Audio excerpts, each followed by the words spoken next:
জাতীয় নির্বাচনে বিএনপির প্রার্থী ঘোষণায় উজ্জীবিত নেতাকর্মীরা। দলের প্রতিষ্ঠাতার সমাধিতে শ্রদ্ধা, দোয়া মাহফিল, নিজ এলাকায় শুভেচ্ছা বিনিময়। রাজনীতিতে গুণগত পরিবর্তনের অঙ্গীকার। প্রত্যেকটি নেতা কর্মী সকলে ঐক্যবদ্ধভাবে আমরা একযোগে কাজ করব। ভোটারদের সংগঠিত করে এই আসনটি যাতে আমরা দলের যে আমাদের উপর আস্থা রেখেছে সেই আস্থার প্রতিদান দেয়। আর্থসামাজিক উন্নয়নে আমরা সকলে একযোগে কাজ করব। একদিকে উচ্ছ্বাস, আরেকদিকে ক্ষোভ। বিভিন্ন স্থানে মনোনয়ন বঞ্চিত নেতার সমর্থকদের অবরোধ, সহিংসতা। মেহেরপুরে ধাওয়া পাল্টা ধাওয়ায় আহত 10।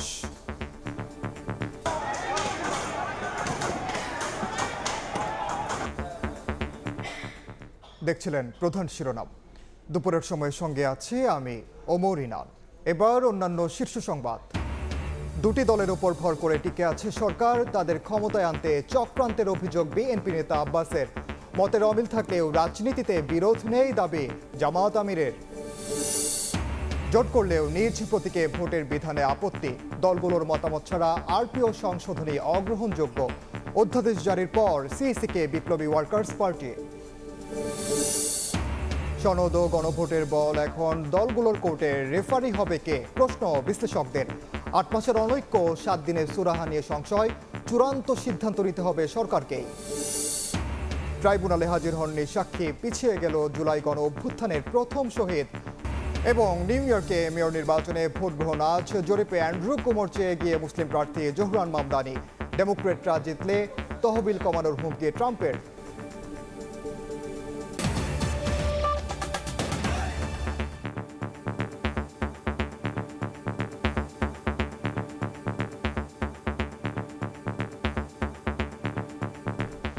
জাতীয় নির্বাচনে বিএনপির সম্ভাব্য প্রার্থী ঘোষণায় উজ্জীবিত নেতাকর্মীরা।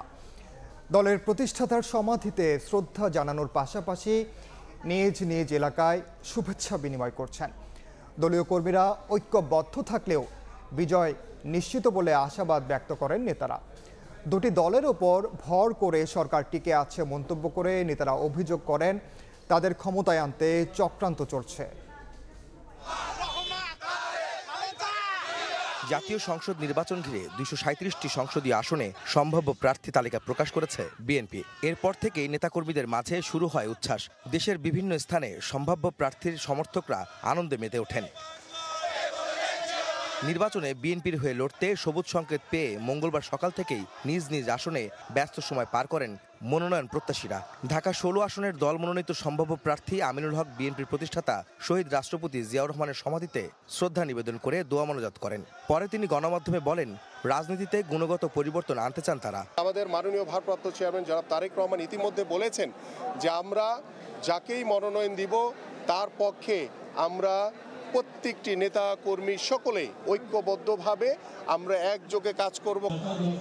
এদিকে রাজধানীর নয়াপল্টনে সাবেক মেয়র বীর মুক্তিযোদ্ধা সাদেক হোসেন খোকার ৬ষ্ঠ মৃত্যুবার্ষিকী উপলক্ষে আলোচনা ও দোয়া মাহফিলে ঢাকা ৬-এর সম্ভাব্য প্রার্থী ইশরাক হোসেন বলেন, মনোনয়ন আসবে যাবে, জাতীয়তাবাদীর আদর্শে স্বাধীনতা সার্বভৌম রক্ষায় নেতাকর্মীদের এগিয়ে যাওয়ার আহ্বান তার। দল যাকেই মনোনয়ন দেখ বা না দেখ, আমরা ইনশাল্লাহ ধানের শীষের প্রার্থীদের বিজয়ী করার জন্য প্রস্তুতি প্রয়োজন, সেটি আমরা করব ইনশাল্লাহ। একই অনুষ্ঠানে বিএনপি চেয়ারপারসনের উপদেষ্টা আব্দুল সালাম বলেন, মনোনীত প্রার্থীদের বিজয়ী করতে ঐক্যবদ্ধভাবে কাজ করতে হবে তাদের। এখন একটাই কাজ যে আমাদের প্রত্যেকটা পার্লামেন্ট সিটে যারা আছে তাদেরকে জয়লাভ করাইতে হবে এবং তারেক রহমানের হাতকে শক্তিশালী করতে হবে। বিএনপির স্থায়ী কমিটির সদস্য মির্জা আব্বাস দল ঘোষিত সম্ভাব্য মনোনয়নকে স্বাগত জানিয়ে বলেন, নির্বাচনী যাত্রায় দলীয় কর্মীরা ঐক্যবদ্ধ থাকলে বিএনপির বিজয় হবে। একটাই চেয়ারম্যান সাহেব যেটা করেছেন ভেবেচিন্তে করেছেন, আমরা অনেকটা শুদ্ধ দেওয়ার চেষ্টা করেছি, উনি গ্রহণও করেছেন।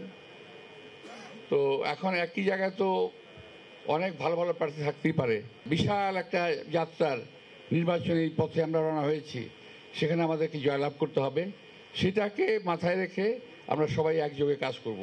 বর্তমান সরকার আওয়ামী কায়দায় রাতের ভোটের মতো ষড়যন্ত্র করে দুটি দলকে জেতানোর চেষ্টা করছে, এমন অভিযোগ করে মির্জা আব্বাস বলেন, স্বাধীনতা বিরোধীদের নয় বরং দেশপ্রেমিক দলকে আওয়ামী লীগের সমর্থকরা ভোট দেবেন। এই সরকার দুটি দলের উপরে, একটি তাদের নিজস্ব সৃষ্ট দল আর একটা পুরনো দল, এদের উপরে ভর করে সরকার টিকে আছে। এই দলগুলোকে জেতানোর জন্য সরকার যে কোনো অবৈধ প্রক্রিয়ার আশ্রয় নিতে পারে। সকল আওয়ামী লীগের টাকা অন্য কাউকে ভোট দেবে না, তারা দেশপ্রেমিক দলকেই ভোট দেবে। একটি দল স্বৈরাচারকে পুনর্বাসন করতে চায় মন্তব্য করে মির্জা আব্বাস প্রশ্ন রেখে বলেন, যারা বাংলাদেশকে চায়নি তারা আবার দেশের শাসনভার চায় কিভাবে? আহমেদ সালেহীন, সময় সংবাদ, ঢাকা। বিএনপির সম্ভাব্য প্রার্থী ঘোষণায় রাজধানীর বাইরেও বইছে উৎসবের হাওয়া। ব্যাপক উৎসাহ উদ্দীপনা দেখা দিয়েছে নেতাকর্মীদের মাঝে। নিজ নিজ এলাকায় শুভেচ্ছা বিনিময় এবং দিক নির্দেশনা প্রদানে ব্যস্ত সময় পার করছেন দল থেকে গ্রিন সিগন্যাল পাওয়া প্রার্থীরা।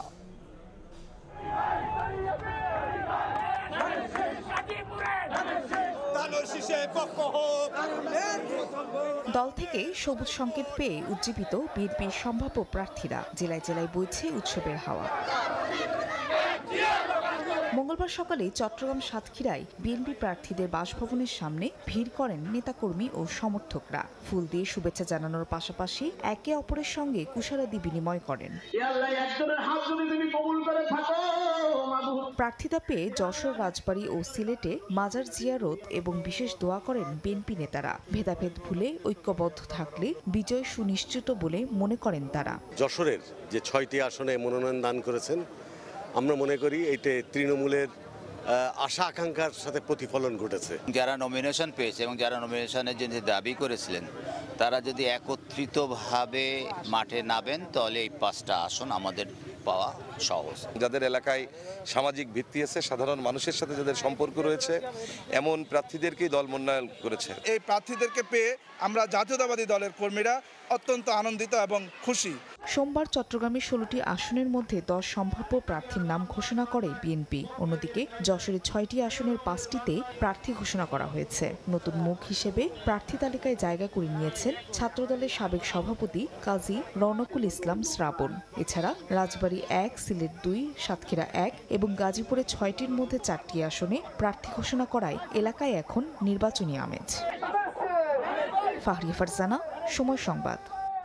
বিএনপির প্রার্থী ঘোষণার পর বিভিন্ন স্থানে অনাকাঙ্ক্ষিত ঘটনার পরিপ্রেক্ষিতে আইন শৃঙ্খলা পরিস্থিতি পর্যালোচনা করে দেখছে সরকার। দুপুরে আইন শৃঙ্খলা সংক্রান্ত কোর কমিটির বৈঠক শেষে সচিবালয়ে ব্রিফিংয়ে একথা জানান স্বরাষ্ট্র উপদেষ্টা জাহাঙ্গীর আলম চৌধুরী। নির্বাচন প্রসঙ্গে বলেন, অবাধ, নিরপেক্ষ ও উৎসব মুখর ভোট আয়োজনে সার্বিক ব্যবস্থা নিতে আইন শৃঙ্খলা বাহিনীকে নির্দেশনা দেওয়া হয়েছে। নির্বাচনের সময় সেনাবাহিনীর বিচারিক ক্ষমতা থাকবে কিনা সে বিষয়ে এখনো কোনো নির্দেশনা নেই বলে জানান উপদেষ্টা। চুরি হয়ে থাকে, যদি সেই সময় কার মাধ্যমে হয়েছে, একটা দল তাদের পার্টি নমিনেশনে কয়েকটা জায়গায় একটু ছোটখাটো ঘটনা ঘটছে, ওইগুলি ব্যাপারে আলোচনা হয়েছে। কারো কোনো ধরনের এরকম নেগলিজেন্স থাকলে সাথে সাথেই তার আইনি আওতায় নেওয়া আসা হবে। পুলিশের প্রতি আমার নির্দেশনা, ইলেকশনটা হইতে হবে ফ্রি, ফেয়ার, ক্রেডিবল এবং উৎসব মুখর। সেনাবাহিনী তো ম্যাজিস্ট্রেট পাওয়ার এখনই আছে, তো নির্বাচন বন্ধ হবে কেন? আমরা কি বন্ধ করছি নাকি? শিগগিরই প্রার্থী তালিকা ঘোষণা করবে জামায়াতে ইসলামী।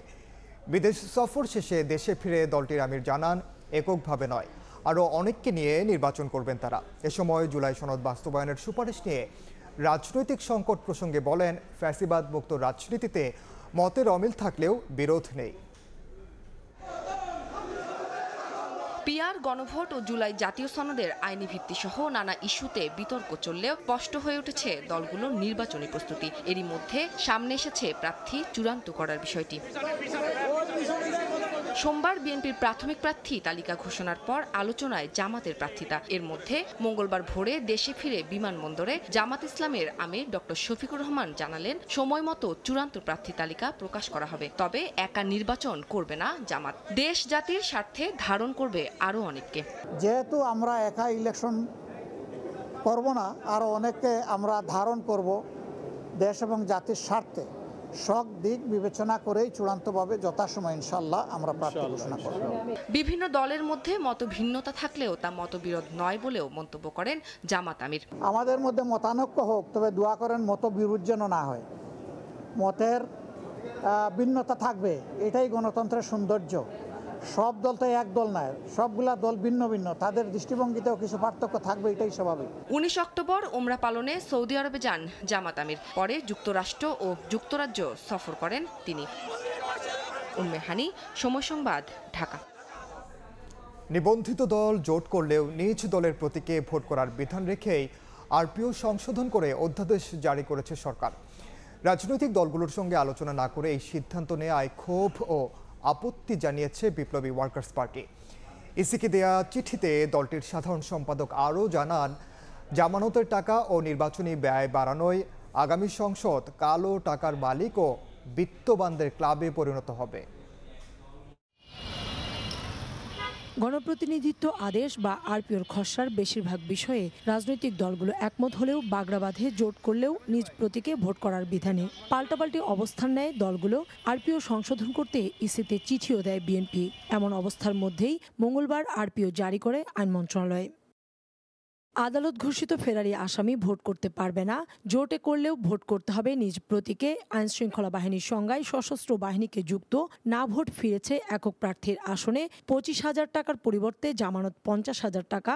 অনিয়মে পুরো আসনের ভোট বাতিল, এআই এর অপব্যবহার করলে নির্বাচনী অপরাধ এবং হলফনামায় অসত্য তথ্য দিলে নির্বাচিত হওয়ার পরও ব্যবস্থা নিতে পারবে ইসি, এমন বিধান যুক্ত করা হয়েছে আরপিওতে। আলোচনা না করে আরপিও সংশোধন করায় ক্ষোভ ও আপত্তি জানিয়ে নির্বাচন কমিশনে আসে বিপ্লবী ওয়ার্কার্স পার্টির 5 সদস্যের প্রতিনিধি।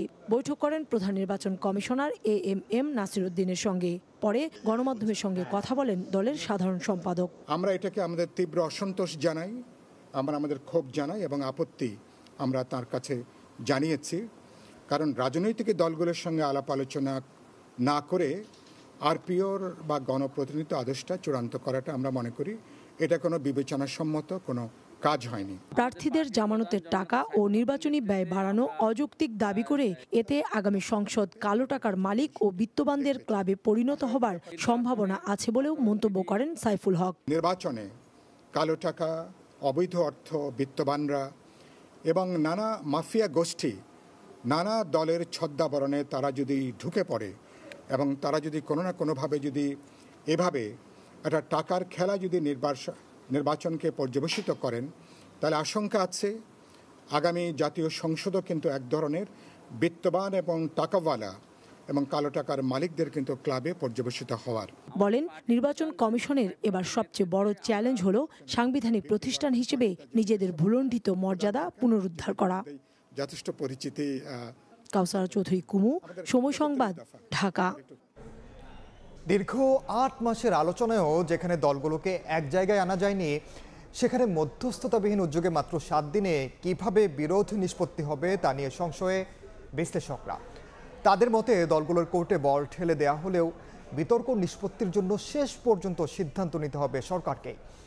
এছাড়া সংবিধান সংস্কারের জন্য পরবর্তী সংসদকে সময় বেঁধে দেয়া ও স্বয়ংক্রিয় সংযুক্তির যে সুপারিশ করেছে ঐকমত্য কমিশন, সেটিও সাংবিধানিক রীতির সঙ্গে সাংঘর্ষিক বলে মনে করেন আইনজ্ঞরা।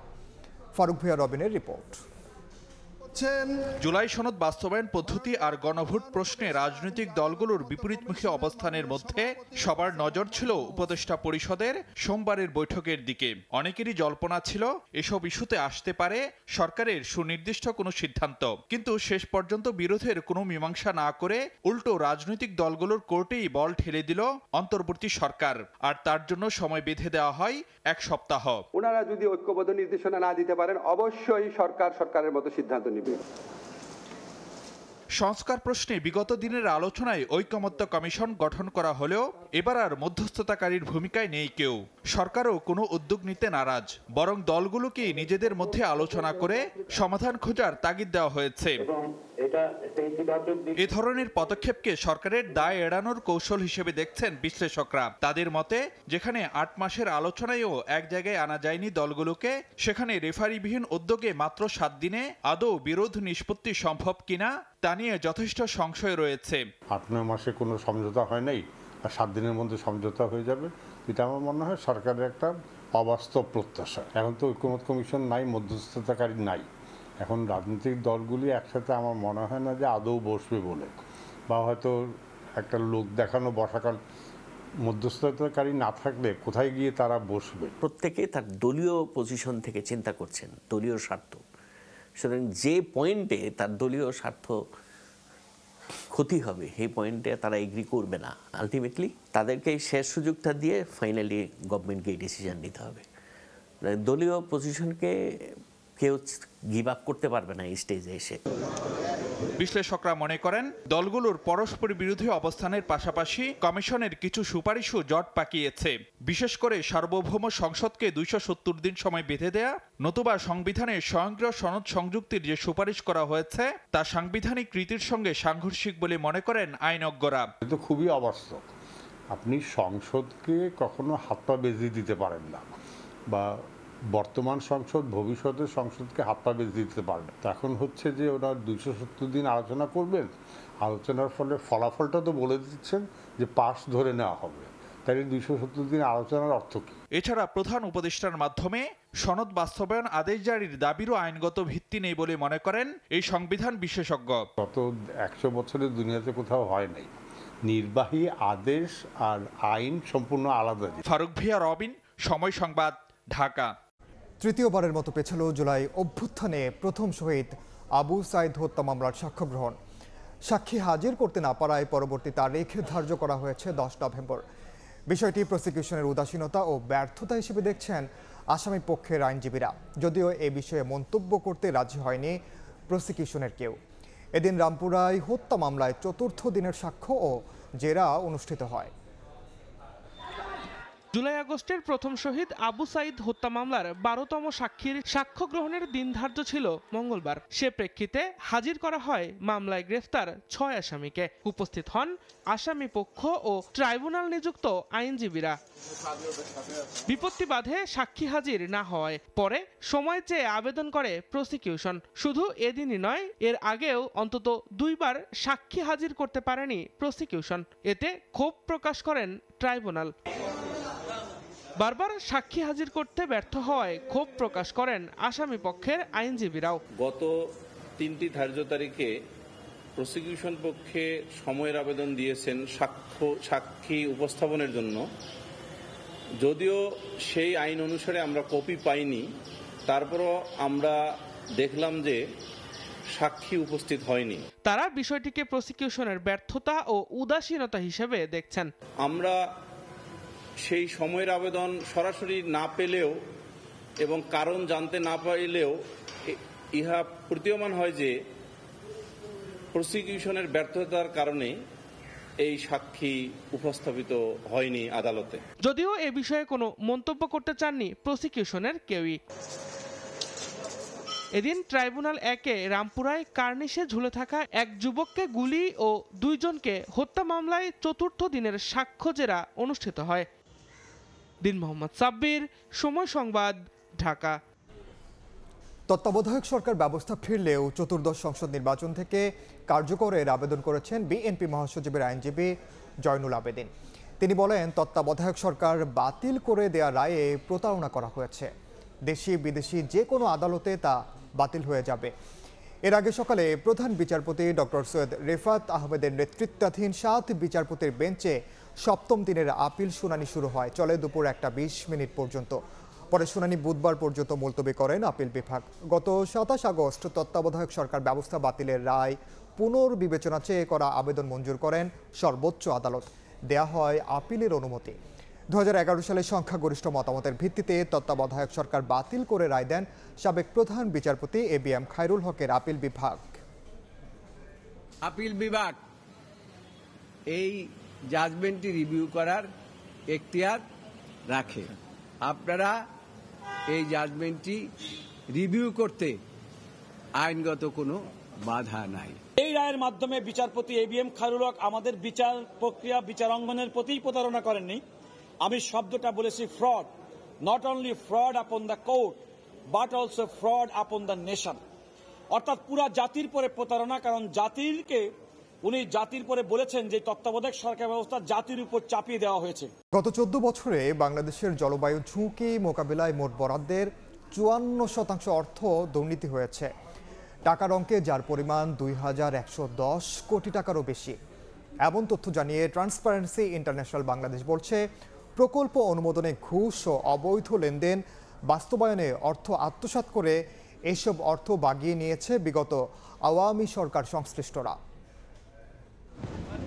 বিশ্বে জলবায়ু ঝুঁকিতে থাকা দেশগুলোর মধ্যে বাংলাদেশ প্রথম সারিতে থাকলেও বরাদ্দ নগণ্য। যতটুকু এসেছে গত 21 বছরে তার সিংহভাগই হয়েছে লুট।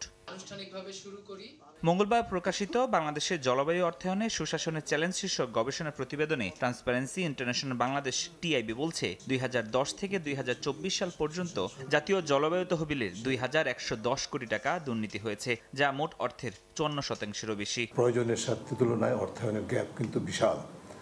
তা সত্ত্বেও যতটুকু অর্থায়ন হয়েছে সেটার কিন্তু সিংহভাগ অনিয়ম দুর্নীতির কারণে ক্ষতিগ্রস্ত হয়েছে। টাকায় 2100 কোটি টাকা সংশ্লিষ্ট প্রতিষ্ঠান অর্থাৎ ট্রাস্ট ফান্ডের এবং বাস্তবায়নকারী অন্যান্য প্রতিষ্ঠানগুলো তাদের দক্ষতার কাছে তাদের অনিয়ম।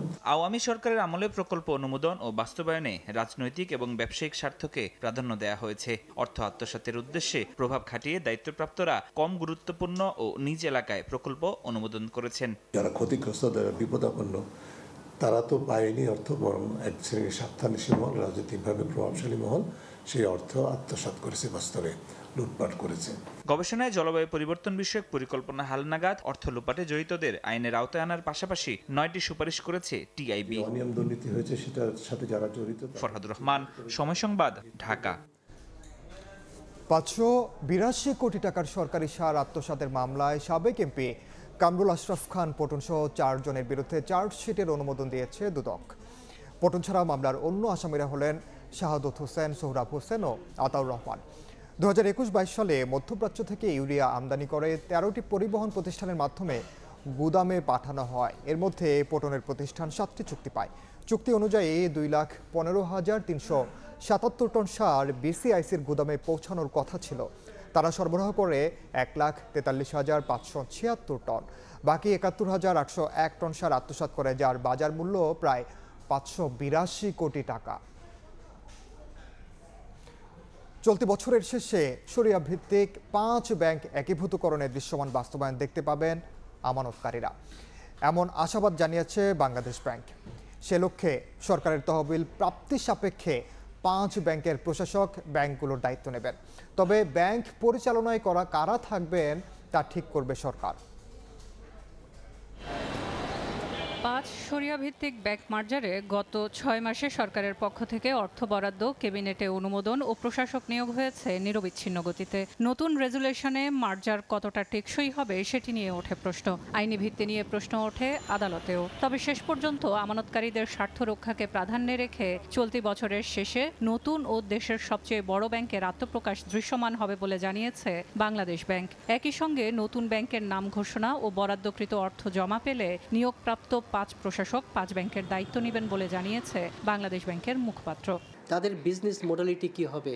তারা কি শুধুমাত্র মার্জ করা এবং পরবর্তীতে আরেকটা ইনভেস্টর গ্রুপের কাছে এটা তুলে দেওয়াটাই একমাত্র লক্ষ্য থাকবে, নাকি সরকারি চাপে একটা ইসলামিক ব্যাংক রাষ্ট্রীয় মালিকানাধীন থাকুক, তার মাধ্যমে আমরা জনগণের স্বার্থ সার্ভ করব, একই সাথে এটা একটা লাভজনক প্রতিষ্ঠানে পরিণত হবে। ব্যাংকগুলোকে পৃথকভাবে সহায়তা করে ফেরানো সম্ভব ছিল কিনা এমন প্রশ্নে বাংলাদেশ ব্যাংকের মুখপাত্র জানান, অতীতে একাধিকবার তারল্য ও মূলধন ঘাটতিতে সহায়তা করা হলেও ব্যাংকগুলো ঘুরে দাঁড়াতে ব্যর্থ হয়েছে। ফলে আর্থিক খাতের কল্যাণে মার্জার ছাড়া কোনো বিকল্প নেই। অবশ্যই একটা দীর্ঘমেয়াদী সময় লাগবেই। অতএব আশঙ্কা করার সুযোগ আছে, ব্যর্থ হতে পারে, কিন্তু আশাবাদী হতে সমস্যা কোথায়? কারণ আর কোনো বিকল্প তো ছিল না। তবে ব্যাংকটির পরিচালনার দায়িত্বে কারা থাকবেন তা সরকার নির্ধারণ করবে। সেলিয়া সুলতানা, সময় সংবাদ, ঢাকা। বাংলাদেশের জন্য বৈদেশিক ঋণ কাঠামো বেঁধে দিয়েছে আইএমএফ। অন্যদিকে আন্তর্জাতিক ক্রেডিট রেটিং এজেন্সি মুডিসের নেগেটিভ রিপোর্টিংয়ের কারণে নিরুৎসাহিত হচ্ছে বিদেশি বিনিয়োগ। যুক্তরাষ্ট্র সফরে গিয়ে মুডিস কর্তৃপক্ষকে বিভিন্ন সূচক পুনর্মূল্যায়নের আহ্বান জানিয়েছেন বাংলাদেশ ব্যাংকের গভর্নর। এক্ষেত্রে রাজনৈতিক স্থিতিশীলতাকে গুরুত্ব দিচ্ছেন অর্থনীতিবিদরা। যুক্তরাষ্ট্র থেকে ফিরে কাজল আব্দুল্লাহর রিপোর্ট। আন্তর্জাতিক ক্রেডিট রেটিং এজেন্সি মুডিসের নেতিবাচক প্রতিবেদনের প্রভাব পড়েছে বাংলাদেশে বিদেশি বিনিয়োগের ক্ষেত্রে। প্রতিবেদনের কারণে বাংলাদেশের সক্ষমতা নিয়ে আশঙ্কা তৈরি হয়েছে দাতা সংস্থা সহ বিনিয়োগকারীদের মধ্যে। অভিযোগ রয়েছে, অন্তর্বর্তী সরকার ক্ষমতা নেয়ার পরই আর্থিক বিভিন্ন সূচকে বাংলাদেশের অর্থনীতির মন্দাভাব তুলে ধরে রিপোর্ট প্রকাশ করে মুডিস। এতে ঋণমান নামিয়ে দেয় প্রতিষ্ঠানটি। সম্প্রতি ওয়াশিংটনে এক সফরে গিয়ে মুডিসের রিপোর্ট নিয়ে এমনটাই মন্তব্য করেন বাংলাদেশ ব্যাংকের গভর্নর। এই সরকার আসার পরে খুব দ্রুত বাংলাদেশের ঋণমান নামিয়ে দেয়, কিন্তু পরবর্তীতে যে পরিবর্তনগুলো হলো, পজিটিভ ডেভেলপমেন্টগুলো হলো, তখন কিন্তু তারা আর এখনো রিভিউ করে নাই, সেটাকে পরিবর্তনও করেনি। গভর্নর জানান, অর্থনৈতিক সব সূচক ঊর্ধ্বমুখী থাকলেও তথ্য হালনাগাদ করেনি মুডিস। বিষয়টিকে খাদ্যে বিষ মেশানোর মতো মনে করেন তিনি। বাংলাদেশের ব্যালেন্স অফ পেমেন্টে এখন আমরা একটা সারপ্লাস পজিশনে আছি। আমাদের কারেন্ট অ্যাকাউন্টে সারপ্লাস আছে, আমাদের ফাইন্যান্সিয়াল অ্যাকাউন্টে সারপ্লাস, আমাদের ওভারঅল ব্যালেন্সে সারপ্লাস, আমাদের রিজার্ভ $7 বিলিয়ন বেড়েছে গত শুরুর থেকে। We deserve a better rating. সেটা কিন্তু তারা এখনো করছে। সেটা কি বলেছেন কালকে মোদির? আমরা যেটা সাজেস্ট করেছি যে আপনারা আমাদেরকে লোক পাঠান, let there be new evaluation and you should update yourself. আমরা মনে করি যে বাংলাদেশের প্রতি ন্যায় বিচার হচ্ছে না এবং তারা এক ধরনের ফুড ড্র্যাগিং করছে। এদিকে চলতি 2025-26 অর্থ বছরে বাংলাদেশ সর্বোচ্চ $8.44 বিলিয়ন বিদেশি ঋণ নিতে পারবে বলে আভাস দিয়েছে IMF। এমন প্রেক্ষাপটে অর্থনীতিবিদরা বলছেন, নির্বাচিত সরকার না আসা পর্যন্ত সংকট কাটবে না অর্থনীতিতে। মিটিং করতেছে, সেখানে আপনার ছেলে ফেলে যায় আক্রমণ করছে। তোমরা এটা তার মানে বিশৃঙ্খল অবস্থা। এই বিশৃঙ্খল অবস্থায় nobody will come over here, এবং সেটাকে আপনাকে এনশিওর করতে হবে কিভাবে ল অ্যান্ড অর্ডার সিচুয়েশন, পুলিশকে অ্যাক্টিভেট করা, আর্মিকে অ্যাক্টিভেট করা, আর কোর্ট ফাংশন করতেছে না। তো তাহলে কি হবে? এই অবস্থায় ইনভেস্টমেন্ট আসবে না। আন্তর্জাতিক রেটিং এজেন্সি মুডিসের মতে, সম্পদের মানের অবনতি, উচ্চ মূল্যস্ফীতি এবং দুর্বল অর্থনৈতিক প্রবৃদ্ধির কারণে বাংলাদেশের ব্যাংক খাতের ভবিষ্যৎ অনিশ্চিত হয়ে পড়েছে। বাংলাদেশের ঋণমান B1 থেকে কমিয়ে B2-তে নামিয়ে নেতিবাচক পূর্বাভাসের আভাস দেয় সংস্থাটি। কাজল আব্দুল্লাহ, সময় সংবাদ, ঢাকা। গেলদের দশকে সড়ক মহাসড়কে উল্লেখযোগ্য হারে উন্নয়ন হলেও উল্টো চলাচলের প্রবণতা, অদক্ষ চালক আর অবৈধ যান দিনকে দিন কমিয়েছে সড়কের গতি। এমন নিয়ম মানার অনীহায় একদিকে বেড়েছে দুর্ঘটনা, অন্যদিকে কমছে অর্থনীতির গতি। বিশেষজ্ঞরা বলছেন, চালকদের সঠিক প্রশিক্ষণ আর কর্তৃপক্ষের অনিয়ম বন্ধ না করা গেলে সড়কে কমবে না বিশৃঙ্খলা। বিস্তারিত আলামিন তুষারের রিপোর্টে। ঢাকা মাওয়া এক্সপ্রেসওয়ের দক্ষিণ কেরানীগঞ্জ অংশ উপরে মূল লেনে গতি থাকলেও আন্ডারপাস দিয়ে ইউটার্ন নেওয়া কিংবা সামনে যেতে পড়তে হয় যানজটে। কারণটা উল্টো যাতায়াত। নিয়ম অনুযায়ী ডান দিক দিয়ে ইউটার্ন নেবার কথা থাকলেও উল্টো গাড়িগুলোকে জায়গা দিতে সেটা আর হচ্ছে কই। দেখে বোঝাই যাচ্ছে উল্টো যাতায়াতকে বৈধতা দিতেই এমন অস্থায়ী ডিভাইডারের ব্যবস্থা। স্থানীয়রা বলছেন, এই অস্থায়ী ডিভাইডার নাকি খোদ প্রশাসনের লোকজনই দিয়েছে। এটা কারা লাগাইছে? এই যে মাঝখানে দায় সরাসরি অস্বীকার করলেও অনেক পুলিশ সদস্যকেই সেই উল্টো পথে মোটর সাইকেল চালাতে দেখা যায়। এ ব্যাপারে স্থানীয় থানার ওসিকে জিজ্ঞেস করলে বেঁকে বসেন তিনি। ঠিক আছে, হাইওয়েতে কিন্তু অনেক দূর দূর কাটা দিয়েছে যাতে তারা পারতে না পারে। আর এটা সার্ভিস লেন, অবৈধ আপনি বলতেছেন অবৈধ, আপনি বৈধটা কোন? প্রায় একই অবস্থা দেখা যায় শহরের প্রায় সকল সার্ভিস লেনেই। গবেষণা বলছে, অবৈধ বাহন আর চালক থেকে শুরু করে পরিবহন খাত সংশ্লিষ্টদের দেদারসে আইন ভাঙার প্রবণতায় বাংলাদেশে প্রতিদিন সড়ক দুর্ঘটনায় প্রাণ যায় 20 জনের। সেখানে প্রশ্ন থেকেই যায়, শুধু অসহায়ত্ব স্বীকার করেই কি দায় শেষ? যদিও অনিয়ম ঠেকাতে লাইসেন্স আবেদন ব্যবস্থাকে অনলাইন নির্ভর করেছে বিআরটিএ, কিন্তু এখনও চালকদের দক্ষতার সঠিক যাচাই না হওয়া, প্রশিক্ষণ ঘাটতি আর বাড়তি টাকা দিয়ে লাইসেন্স মেলে সহজেই। প্রাথমিকভাবে এ ধরনের সড়কের বিশৃঙ্খলার জন্য দায়ী করা হয় হাইওয়ে পুলিশকে, কিন্তু তারা বলছেন, আইনের প্রতি শ্রদ্ধাশীল না হলে অবস্থার উন্নতি প্রায় অসম্ভব। আইন মোতাবেক কিন্তু আমরা কাজ করতে পারছি না, বাধা আছে। এটা একটা যৌথ প্রয়াস, আমি একা পারবো না, আপনি একা পারবেন না। পরিবহন বিশেষজ্ঞ বলছেন, কেবল অবকাঠামো দিয়ে সড়কে শৃঙ্খলা আনা সম্ভব নয়। প্রয়োজন চালকদের প্রশিক্ষণ, কর্তৃপক্ষের অনিয়ম বন্ধ এবং নীতি নির্ধারণী পর্যায়ের সংস্কার। নীতিমালা তৈরি হয়, সেই নীতিমালাগুলো বাস্তবায়ন করতে গেলে আমরা হোঁচট খাই। পরিকল্পনার ত্রুটি তো ছিলই, তার সাথে বিভিন্ন প্রতিষ্ঠান যারা সড়কের শৃঙ্খলার জন্য কাজ করবে তাদের দুর্বলতা আমাদের অনেকটা ইরিভার্সেবল একটা ড্যামেজের দিকে আমরা চলে গেছি। সড়কে শৃঙ্খলা আনতে কেবল নীতি ও আইন প্রণয়নেই সীমাবদ্ধ থাকলে হবে না, প্রয়োজন সকল পর্যায়ে এসবের বাস্তবায়ন, বলছেন সংশ্লিষ্টরা। আল আমিন তুষার, সময় সংবাদ, ঢাকা। সড়কে শৃঙ্খলা ফেরাতে 1 বছর ধরে পুলিশের সহায়ক হিসেবে কাজ করছেন বিভিন্ন কলেজ বিশ্ববিদ্যালয়ের শিক্ষার্থীরা। সরকারের পক্ষ থেকে আগামী জুন মাস পর্যন্ত বাজেট রয়েছে তাদের জন্য। তবে শিক্ষার্থীরা চাইছেন অভিজ্ঞতার আলোকে দীর্ঘমেয়াদে ট্রাফিক বিভাগে যুক্ত করা হোক।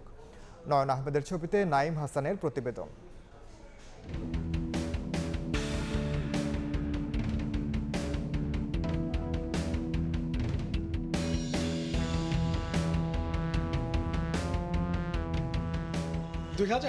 সালের 5 আগস্ট গণ অভ্যুত্থানের পর কার্যত ভেঙে পড়ে ট্রাফিক নিয়ন্ত্রণ ব্যবস্থা। সে সময় টানা 6 দিন সড়কের হাল ধরেন শিক্ষার্থীরা। সড়কের শৃঙ্খলা ফেরাতে রাখেন বড় ভূমিকা। এরই সুবাদে পুলিশের সহায়ক হিসেবে প্রায় 600 শিক্ষার্থীকে ট্রাফিক বিভাগে নিয়োগ দেয় সরকার। পর্যায়ক্রমে সেই সংখ্যা বেড়ে দাঁড়ায় 1000-এ।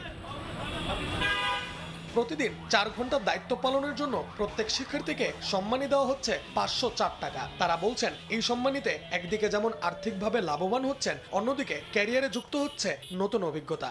এখান থেকে আমরা যে অর্থটা পাচ্ছি, এটা দিয়ে আমাদের বরঞ্চ একটা মাসের যে যাবতীয় খরচ সেটা চালাইতে পারি। শিক্ষার্থীরা চাইছেন ট্রাফিক বিভাগের সঙ্গে সমন্বয় করে ঢাকা শহরে এই কর্মকাণ্ড চলমান থাকুক। যে ছোট ভাই বোনরা আমরা চাবো যে তাদের জন্য যদি সরকার এই রকমের স্টুডেন্ট অবস্থায় আর্ন করার একটা সুযোগ করে দেয়, আমি মনে করব এটা অনেক ভালো হবে। সরকার চাইলে আমাদেরকে নিয়োগের মাধ্যমে ট্রাফিকের বিভিন্ন সেক্টরে কাজে লাগাইতে পারি। শিক্ষার্থীদের এই দায়িত্ব পালন নিয়ে নগরবাসীর মাঝেও রয়েছে মিশ্র প্রতিক্রিয়া। যেই দিন কাজ করব ওই দিনই কিন্তু টাকাটা পাইবো।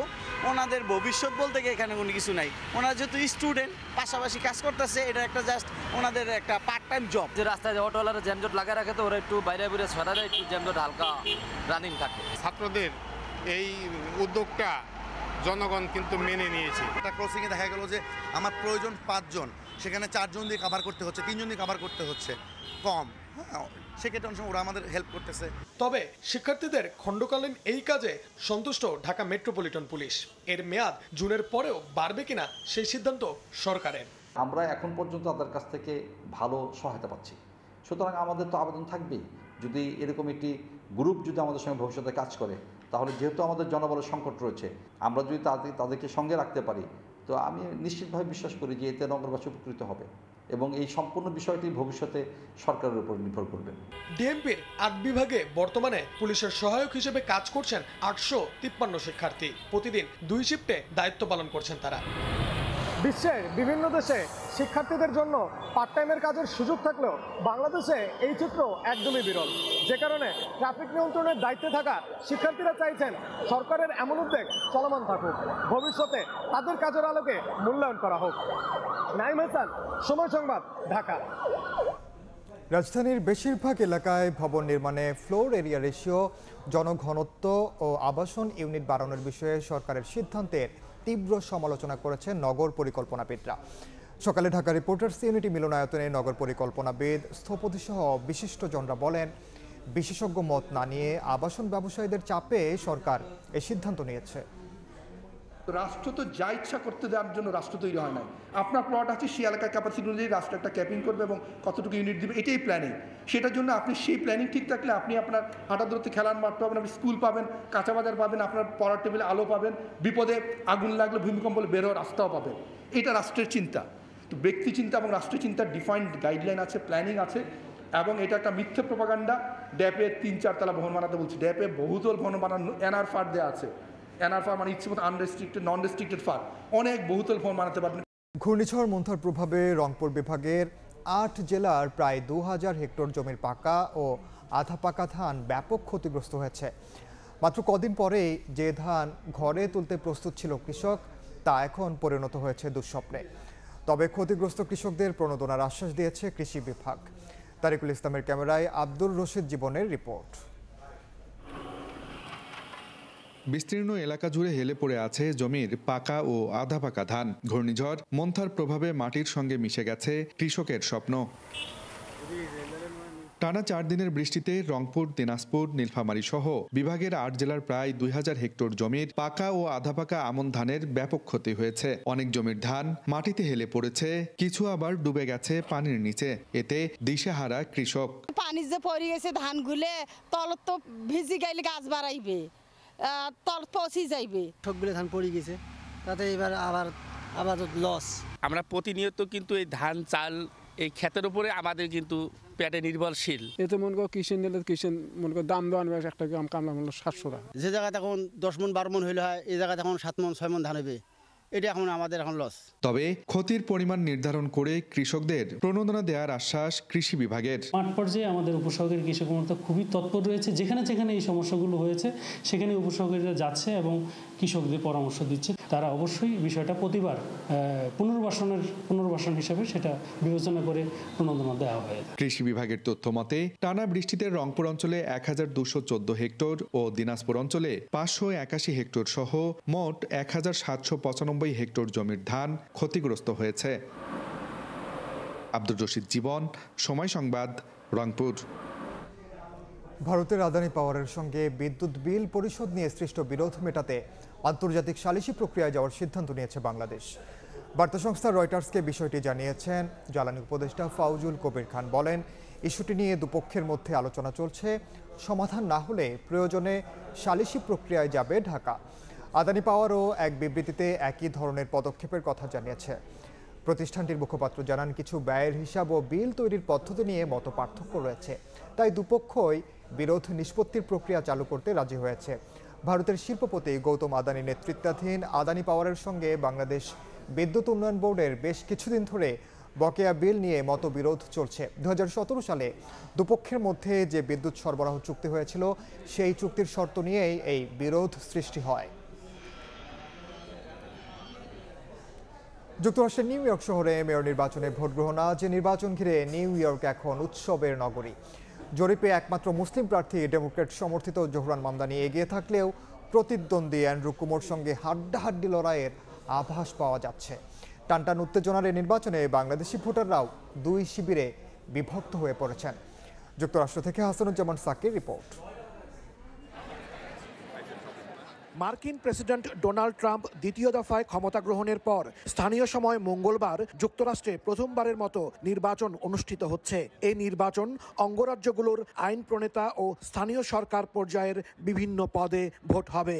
তবে সবকিছু ছাপিয়ে নিউ ইয়র্কের মেয়র নির্বাচনের দিকেই এখন সবার নজর। নির্বাচন ঘিরে নিউ ইয়র্ক শহরে এখন উৎসব আমেজ। বিশেষ করে প্রতিদ্বন্দ্বী দুই মেয়র প্রার্থী ডেমোক্র্যাট সমর্থিত জোহরান মামদানি ও স্বতন্ত্র অ্যান্ড্রু কুমোর সমর্থকরা বিরামহীন প্রচারণা চালিয়েছেন, যা মার্কিন প্রেসিডেন্ট নির্বাচন ছাড়া আর কোনো ভোটে এমন দেখা যায় না। মামদানি কুমো শিবিরে বিভক্ত হয়ে পড়েছেন বাংলাদেশি ও ভারতীয় ভোটাররাও, যেখানে ধর্মীয় ইস্যুর পাশাপাশি নির্বাচনী ইশতেহারের বিভিন্ন স্পর্শকাতর বিষয় প্রাধান্য পাচ্ছে। নিউ ইয়র্ক সিটিতে মামদানি, কুমো ও রিপাবলিকান কার্টিস স্লিওয়া সহ মেয়র প্রার্থী হয়েছেন 8 জন। মোট ভোটার 62 লাখ। ইতিমধ্যে রেকর্ড সংখ্যক 7,35,000-এরও বেশি আগাম ভোট দিয়েছেন। নির্বাচনে নিউ ইয়র্ক স্টেট সুপ্রিম কোর্টের বিচারক পদে বাংলাদেশি বংশোদ্ভূত সোমা সাইদ এবং কাউন্সিলর পদে শাহানা হানিফ আবারও প্রার্থী হয়েছেন। হাসানুজ্জামান সাকি, সময় সংবাদ, যুক্তরাষ্ট্র। খেলার খবর। ইনজুরি কাটিয়ে ক্লাবের জার্সিতে মাঠে ফিরলেও নেইমারের সুযোগ হলো না ব্রাজিলের নভেম্বর উইন্ডোর জাতীয় দল স্কোয়াডে। তাকে ছাড়াই দল ঘোষণা করেছে সিবিএফ। 26 সদস্যের দলে একমাত্র প্রত্যাবর্তন ফাবিনিয়ানো। 2022 বিশ্বকাপের পর আবারও জাতীয় দলে খেলছেন। ডাক পেলেন সৌদি প্রো লিগের ক্লাব আল ইতিহাদে খেলা এই ফুটবলার। 15 ও 19 নভেম্বর তিউনিসিয়া ও সেনেগালের বিপক্ষে মাঠে নামবে সেলেসাওরা।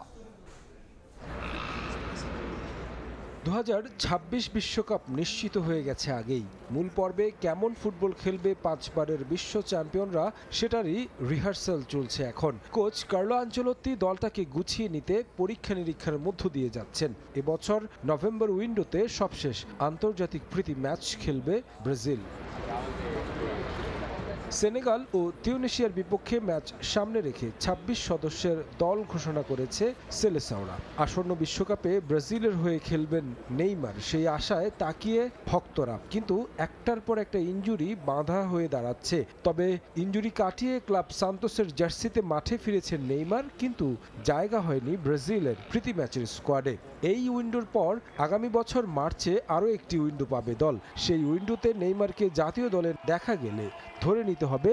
আসন্ন বিশ্বকাপে আর ফিরছেন না তিনি। দায়িত্ব নেয়ার পর চতুর্থ দফায় দল দিয়েও নেইমারকে ফেরাননি আনচেলত্তি। বিষয়টি নিয়ে কথা বলেছেন কোচ কার্লো। মাঠে ফিরলেও তার সঙ্গে নাকি আলোচনাই হয়নি এই ইতালিয়ানের। আমার আর কথা হয়নি নেইমারের সঙ্গে। পুরোপুরি সুস্থ ও ফিট হয়ে উঠলে আমরা তাকে দেখব। বাস্তবতা হলো ফেব্রিজিও ব্রুনো জাপানের বিপক্ষে ম্যাচ খুব একটা ভালো করেনি, কিন্তু সিবিএফ স্টাফরা সেটা খেয়াল করেনি। নিজের উন্নতি করা এবং এগিয়ে নেয়ার এটি সঠিক সময়। আমার কাছে সবসময় অগ্রাধিকার ব্রাজিল জাতীয় দল। আমি এমন ফুটবলারদের ডেকেছি যারা জাতীয় দলের কাজটা করতে পারবে। নেইমারকে দলে না নিলেও আনচেলত্তি ফিরিয়েছেন ডিফেন্সিভ মিডফিল্ডার ফাবিনহোকে। 2022 বিশ্বকাপে ব্যর্থতার পর বাদ পড়েছিলেন দল থেকে, তাকে আবারও ফিরিয়েছেন তিনি। বর্তমানে ফাবিনহো খেলছেন সৌদি প্রো লিগের ক্লাব আল ইতিহাদে। এছাড়া দলে খুব বেশি চমক কিংবা পরিবর্তন নেই। গোলরক্ষক হিসেবে আছেন Bento, Ederson, Hugo. Defender Alex Sandro, Danilo, Henrique, Militao, Bruno, Gabriel, Magalhaes, Luciano, Marquinhos, Paulo, Wesley. Midfielder হিসেবে থাকবেন Santos, Bruno Guimaraes, Casemiro, Fabinho, Paqueta. আর forward Willian, Pedro, Luis Henrique, Cunha, Richarlison, গুয়েস, ভিনি, ভিক্টর। তারেক হাসান শিমুল, সময় সংবাদ। এই ছিল দুপুরের সময়ের